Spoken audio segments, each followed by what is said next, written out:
Hey guys, today I'm going to be doing a deck profile for the original Yveltal Darkrai deck from 2014, because that was my favorite format, and this is my favorite deck from that format. This is going to be after Nxd-Xy, but before Flash Fire. So yeah, let's just get right into it. First, for Yveltal EX. Yveltal EX does 20 damage, plus another 20 for each energy attached to him and the opposing Pokemon. For just one dark and one colorless base.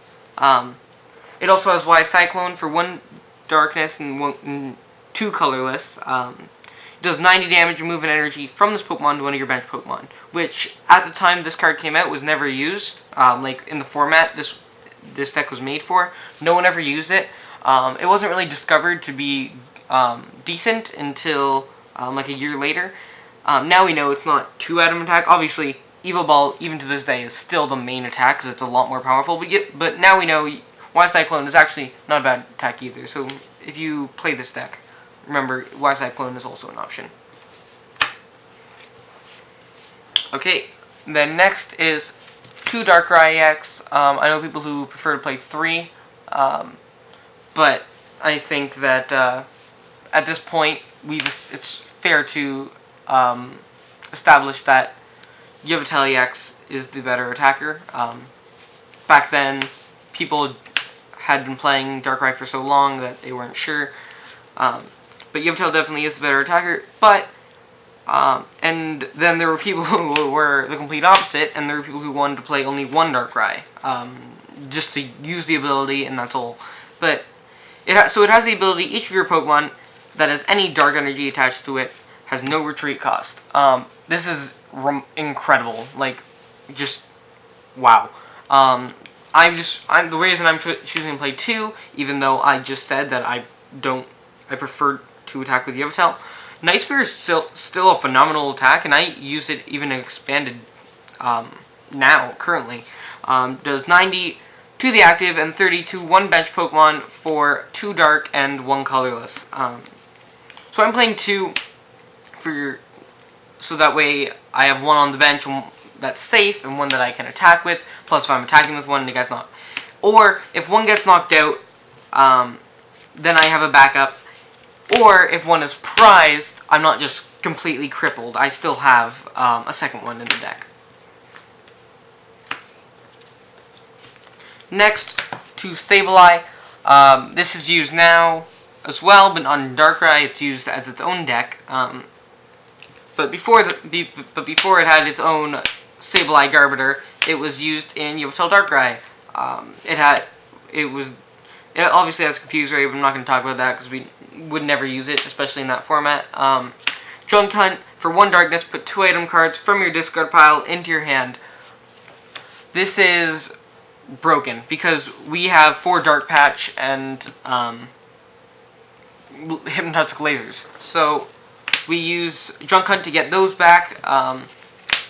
We can use it to grab random receivers. We can use it to get back one-ofs, such as Professor's Letter or Tool Scrapper. It's a really good attack. That's why I'm playing 2.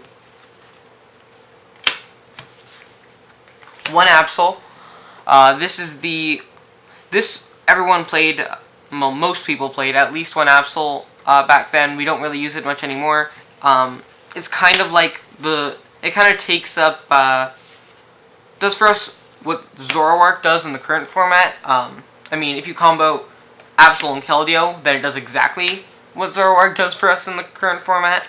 But it has Mind Jack for a dark and a colorless, does 20 more damage for each, does 20, plus another 20 for each of your opponent's bench Pokemon. So yeah, it's a bit weaker than Zoroark's, is Zoroark's called Mind Jack too? Yeah, I think it is. So it's a bit weaker than Zoroark's Mind Jack, but it's on a basic Pokemon, so we don't have to evolve into it, and we don't have to worry about using it for Russian because we have Keldeo for that.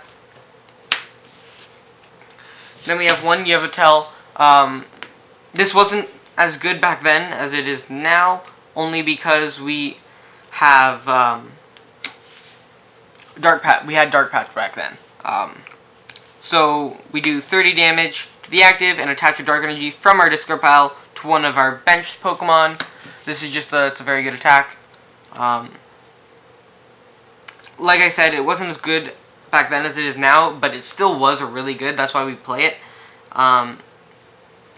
Just to accelerate energy. A lot of the time this would go unused, but early game, if you start with it, it can be really good. One Jirachi EX. This is just so that way we can Ultra Ball for Jirachi and Jirachi for a supporter. Stellar Guidance. When I play it, I can search my deck for a supporter. It just gets us more outs to our supporters. Lets us choose our supporter. It's just to prevent dead drawing. Gives us another way to search out supporters. We have random receivers. We have the supporters themselves, and now we can have Jirachi, and we can also use Ultra Balls to search them. So it's to max out consistency. Next, one Keldeo EX. Rush in, makes him your active Pokemon. I guess you could use Secret Sword for 50 for 3 colorless energy, but that's not very good. So, rush in, you make him your active Pokemon, and then obviously you attach a Dark Energy to him, combo it with Darkrai's free retreat. That way you can just rush in, retreat, to switch into whatever attacker you want. You can also use it to get rid of status conditions. That was the main reason that people played Keldeo, to counter Hypnotic Laser. Oh, and it also helps you against a Selgor as well. Next up, for Professor Juniper, discard your hand, draw 7. This just was the best supporter card in the game back then, still is now.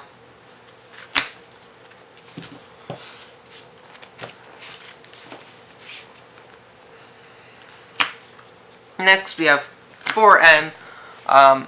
And we both shuffle. You and your opponent both shuffle your hand into your deck and draw 6. Nowadays, in Expanded, we usually play about 2 of these. In Standard, we play 3, maybe 4, but usually 3 of these. We played 4 back then because, you know, VS Seeker wasn't out yet, so we had to max out our draw support. That way, we knew that we had a draw supporter every turn. 2 colorless, or 2 colorless. Shuffle your hand into your deck and draw the amount of bench Pokemon that both you and your opponent have. Not as broken as it is now with Skyfield, but not like anyone plays Skyfield anyways. Colress is still a very, very good card. We only play 2 of them because it's really bad to draw into an early game. You don't want an early game at all. But it is good once you and your opponent have played some Pokemon down. And I think that's it for supporters. We just played the 10. Remember, this was before Flashfire, so Lysander wasn't out yet, and this was after. But this was also after Pokemon Catcher got errated, which means it still needed the flip. Which means this was at an awkward period where people weren't playing Lysander because it wasn't out, and people weren't playing Pokemon Catcher because they didn't want to flip for it.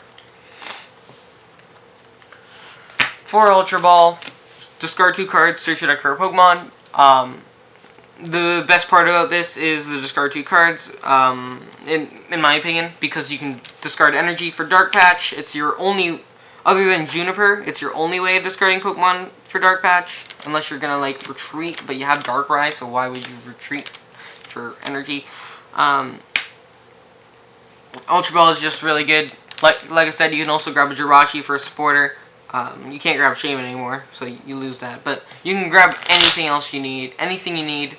There's a lot of good targets. Just Ultra Ball is a good card. I shouldn't need to justify it. For Random Receiver, reveal cards from the top of your deck until you reveal a supporter. Add that supporter to your hand. Just because we didn't have VS Seeker, so we couldn't get them back, so we just had to grab more from the deck. Good card. For Dark Patch, attach a Dark Energy from your discard pile to one of your bench Pokemon. I don't even think I need to explain there, it's just broken. And plus we can grab it back with Junk Hunt, which makes it even better. Hypnotic Laser, we only play 3 because we have Junk Hunt, and we play 2 Sableye to get them back, so we only need 3 of these. opponent's active Pokemon is now poison. Flip a coin. If heads, they are now asleep as well. We use this with Burbank City Gym, which I'm going to be talking about soon. Not too soon. 3 Muscle Band. The Pokemon this card is attached to does 20 more damage to your opponent's active Pokemon. You could play Dark Claw. I'm pretty sure that the reason people play Dark Claw instead is because Dark Claw does 20 to the bench as well. I could be completely wrong there. Don't quote me that. Look it up. But if that is the case, then you probably do want to play Dark Claw, because then you can do 50 with Darkrai. But honestly, you know what? I think that Dark Claw read the exact same as Muscle Band, but it only works for Dark Pokemon. So if that is the case, and I'm right there, then you should be playing Muscle Band, because you can use it with Keldeo. Even though you obviously don't want to attack with Keldeo, but if you have to, then I mean you can't Dark Patch it. 3 Energy Switch. Move basic energy from one of your Pokemon to another one of your Pokemon. This is really good, especially in this deck. You could early game be using Junk Hunt with Sableye, and then retreat and Energy Switch because you could free retreat with Darkrai. Energy Switch had a lot of really good purposes. I got a on one turn when I was playing this, I just put down a Darkrai, Dark Patch, attach, and retreat, Energy Switch, and there you go, in one turn Night Spear. It was just, Energy Switch helps you pull off some really excellent plays. You just have to have a bit of skill to use them. Although sometimes there is very blatant uses for them. Now, one Dowsing Machine, 1 Tool Scrapper, 1 Bicycle, 1 Professor's Letter. Frankly, I'm only playing 1 Bicycle because I only have 1 Bicycle. I was thinking of using a proxy for the second one, but honestly, I think I only want to play 1, even if I did have 2, because the deck is tight, and you could argue, oh, just take out an Energy Switch, or, oh, just take out a Chorus. But no, you need those thick lines. It really helps. I think 1 Bicycle is definitely enough. But you draw until you have 4 cards in your hand. Still a really good card. 1 or 2 doesn't matter. It's very good.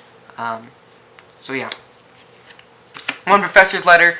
We only play 8 Dark Energy. This acts as our 9th Dark Energy because if we had 9 Dark Energy, we'd have an equal chance of drawing into Dark Energy as we would as playing Professor's Letter, because we can search Dark Energy with this. Problem with this is, the difference between this and a Dark Energy is this we can't get under Item Lock. And that's it. I think. Search your deck for up to 2 Dark Energy. So, yeah, it's good. 1 Tool Scrapper, discard 2 tools on the field. Mainly this is for Garbiter, but it can be used for Muscle Bands and things like that. I guess if you were playing against something like, I don't know, what was a mediocre deck? Oh, I had a deck in mind. Tool Drop. Trubbish Tool Drop. You could just keep Junk Hunting for these. It was really fun to annoy your opponent because you just keep Junk Hunting for these. And they couldn't play Eco Arm back then, so you could just keep getting rid of their tools. And, yeah. 1 Dowsing Machine. Discard 2 cards. Search your discard pile for a trainer card. This is really good. Mainly, you're going to use it to grab Dark Patches or Energy Switches, or Hypnotic Lasers, but it's good for a lot of things. It can get you out of some weird situations. Or it can put you into weird situations. 2 Burbank City Gym. So this is what I was talking about with Hypnotic Laser. This boosts 30 damage between turns, poison instead of 10, which is really good. It adds 30 damage between turns on your opponent Pokemon. I mean, that's pretty great. And finally, last but not least, the energy. We have 4 double colorless energy because this counts as 2. A lot of people were only playing 3 back then. I disagree with that. The reason we're playing double colorless is for Yveltal. It counts as 40 damage on Yveltal EX instead of 2. Of course, we could also use it with Absol's second attack, Fearsome Shadow, for a dark and double colorless 60, and your opponent reveals their hand. We're not going to use it for that very often, but it can be interesting. Mainly, this is going to be used for Yveltal EX, and it's very good with Yveltal EX. And last, but I mean, obviously not least, 8 Dark Energy, because we're playing Dark Pokemon, obviously, so we need 8 Dark Energy. The reason I'm not playing 9, as I said, is because I have a Professor's Letter. You could argue you should still play 9, but nope, I cut the 9th. Originally I was playing 9, but I cut the 9th for a 4th double colorless energy, and I am happy with that decision.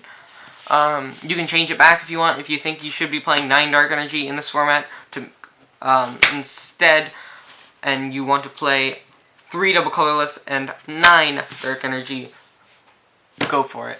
But right now, I'm liking 8. I think 8 is fine with the Professor's Letter, so that's what I'm going with. Thank you for watching. I appreciate it. This is my favorite deck of all time, so I'm glad I got to share it with you guys. Bye.